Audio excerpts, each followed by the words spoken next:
Ouh! Tu l'entends le train? C'est Zephyr, la diaspora. Ça va bien? On est de retour, mon ami. Alors, eh ben, t'en as vu les SMI? Ils ont grandi. Eh ben, il faudra peut-être les séparer, dis donc. Les bananiers qui sont en attente comme ça, avec encore des SMI là qui sont en train de dormir, et il y en a peut-être aussi qui sont en train de mourir. Ah là là, faut que je fasse un petit peu de ménage là-dedans, dis donc. S'il y en a du bazar. Bon. Alors, qu'est-ce qu'il fait le fauve là? Qu'est-ce que tu cherches? Tu as repéré un truc? Ah, parce qu'il a repéré des trucs, dis donc. Hier soir, j'ai cherché des souris, dis donc. Elle a failli en attraper une même. Je l'ai entendu crier, sauver. J'ai vu sa tête sortir comme ça. Pouh, j'ai fait, qu'est-ce que c'est que ça?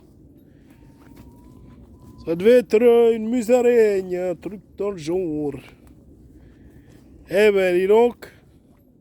Elle était à l'affût, comme ça, elle sautait partout. Elle tapait des pas, tac, tac, tac, tac. Eh oui.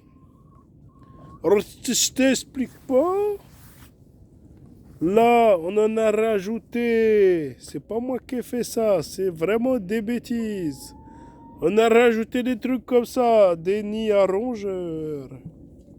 Voilà, c'est ce qu'on appelle des nids à rongeurs. Quand on veut prendre soin de ses poules, on fait des nids à rongeurs juste à côté de ses poules pour leur risquer d'attraper des maladies. Il y en a, ils s'amusent à faire des trucs comme ça. Moi, je suis rentré, j'étais fâché.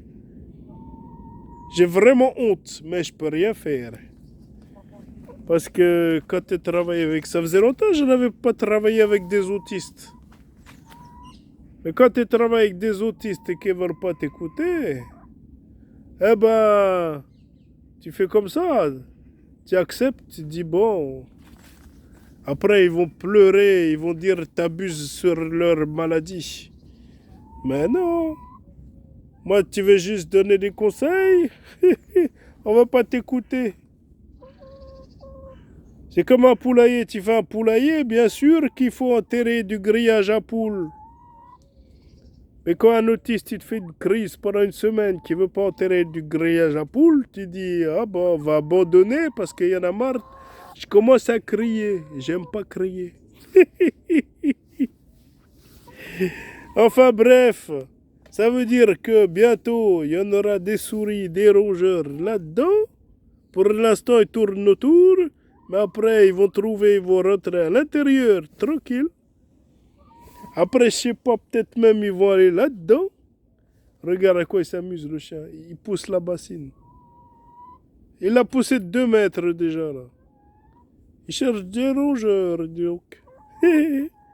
Alors, je t'explique. Un jour, les rongeurs, ils vont rentrer là-dedans.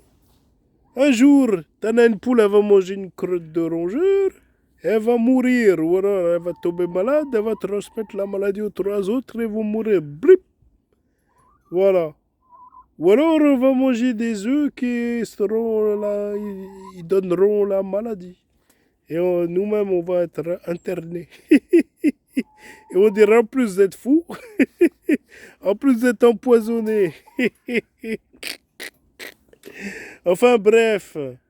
Et en plus, on me fait un toit exprès. J'ai dit, il faut pas faire ça comme ça, c'est un faux toit. Alors, je vais t'expliquer. C'est le truc. J'ai déjà vu.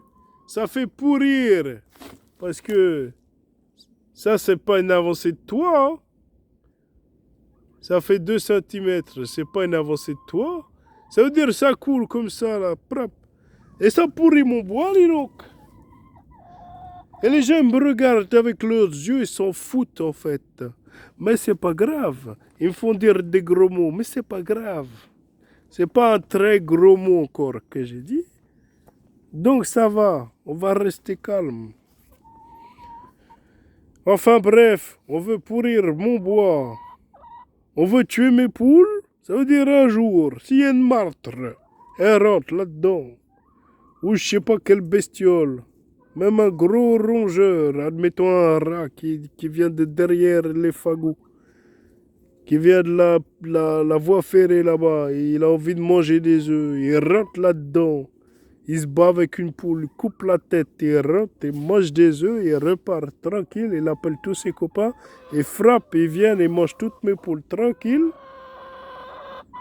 Je suis désolé, je suis tellement énervé, et pourtant je garde mon calme, que j'arrive plus à cadrer, dis donc.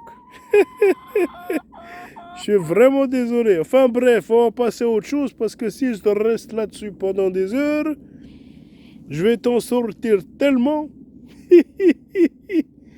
qu'à un moment donné, ah là là, pourquoi j'aurais dû garder, j'aurais dû aller chercher mon diplôme d'éducateur au bureau et puis travailler avec des vrais autistes déclarés, dis donc. Au moins tu les regardes dans les yeux, ils veulent pas, tu sais pourquoi. Tu sais qu'ils se moquent pas de toi. Tandis que les autistes comme ça qui sont pas déclarés, jamais veulent t'écouter, 20 ans après ils disent ah, peut-être t'avais raison. Ou quand tu leur dis t'avais tort, ils disent ah, pourquoi tu parles de ça. Faut pas leur parler, non, faut faire des vidéos. Quand on veut jouer l'imbécilité comme ça, bah après, faut pas regarder dans les yeux, il te regarde avec le sourire narquois de celui qui va quand même te faire à l'envers quand tu auras le dos tourné, qu'il s'en fiche. Et quand tu vas revenir, ils vont te faire le sourire narquois de celui qui t'a bien eu que tu n'étais pas là.